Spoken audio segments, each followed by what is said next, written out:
آج موجودہ دور میں مسلمانوں کی جو حالت ہے وہ کسی سے پوشیدہ نہیں ہے، کسی سے چھپی ہوئی نہیں ہے۔ آج مسلمانوں کا وہ حال ہو چکا ہے کہ آپ جہاں کہیں بھی دیکھیں گے مسلمان ظلم و ستم کا شکار ہے، مسلمانوں پر ظلم و ستم ہو رہا ہے، چاہے وہ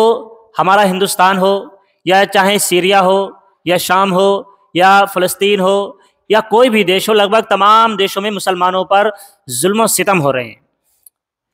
اب آخر یہ وجہ کیا ہے؟ مسلمانوں پر ظلم و ستم ہونے کی وجہ بہت ساری ہیں، بہت ساری وجوہات ایسی ہیں جن کے بنا پر مسلمانوں پر یہ عذاب اللہ کا آ رہا ہے۔ سب سے پہلا سوال یہ پیدا ہوتا ہے کہ اللہ کا یہ عذاب ہے یا سزا؟ آخر مسلمان پر ظلم کیوں ہوتا ہے؟ سب سے پہلی وجہ یہی ہے۔ تو آخر اب یہ جانتے ہیں کہ کیونکہ اللہ تعالیٰ کا ایک عذاب بھی ہوتا ہے جو مسلمانوں پر ہوتا ہے، دوسرا یہ ہوتا ہے کہ اللہ تعالیٰ امتحان لیتا ہے۔ اب ہمیں یہ کیسے پتہ چلے گا کہ جو ہم پر عذاب یا جو بھی مشکلیں یا جو پریشانیاں ہم پر اللہ تعالیٰ نے بھیجی ہوئی ہیں وہ ہم پر عذاب ہے یا اللہ کی سزا؟ سب سے پہلی بات ہمیں یہ غور کرنی چاہیے کہ جو مشکلیں ہم پر آ رہی ہیں، جو مشکلات ہم پر آ رہی ہیں، اگر ان مشکلات میں ہم اللہ کے قریب ہو رہے ہیں تو یہ اللہ کا امتحان ہے۔ اگر مشکلات کے بنا پر، جیسے کہ مان لیجیے اللہ نے ہم پر کوئی بھی مشکل نازل کی، ظالم حکمران ہو یا مہنگائی ہو یا اور کسی طرح کی مشکلیں ہوں یا کوئی بیماری ہو یا کوئی پریشانی ہو یا کوئی وبا ہو، یہ پریشانیاں ہم پر آئیں یا پیسوں کی تنگی ہم پر آئی یا رزق کی تنگی ہم پر آئی، اس کے بعد اگر ہم اللہ کی طرف متوجہ ہو جاتے ہیں، اللہ کی طرف راغب ہو جاتے ہیں، اللہ کی طرف چلے جاتے ہیں، تو اس کا مطلب یہ ہوتا ہے کہ یہ اللہ کا امتحان ہے، اللہ تعالیٰ ہم سے امتحان لے رہا ہے۔ لیکن وہیں اگر مشکلات آنے کے باوجود،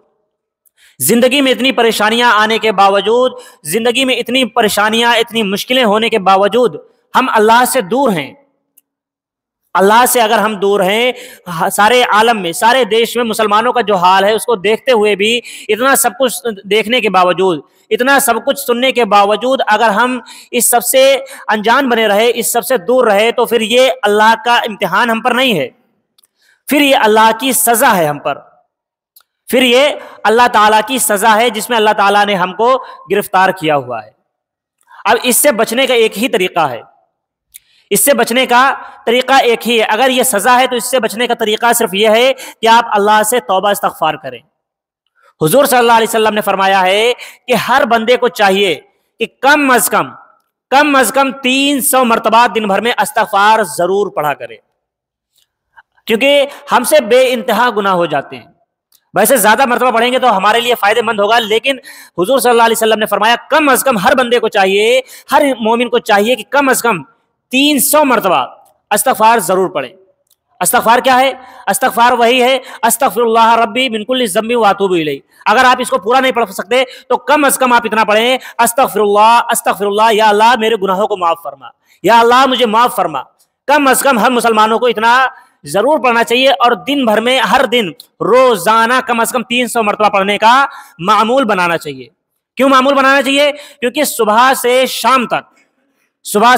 شام تک نہ جانے ہم سے کتنے زیادہ گناہ ہو جاتے ہیں، کتنی ایسی غلطیاں ہو جاتی ہیں، کتنی ایسی کوتاہیاں، کتنی ایسی خطائیں ہو جاتی ہیں جو ہمیں معلوم ہی نہیں ہوتا کہ ہم گناہ کر رہے ہیں، گناہ ہو جاتے ہیں جو ہم جانتے ہی نہیں کہ ہم سے گناہ ہو رہے ہیں۔ اس لیے ہمیں چاہیے کہ اگر ہم اللہ کے اس عذاب سے بچنا چاہتے ہیں تو ہم استغفار کا ورد کریں۔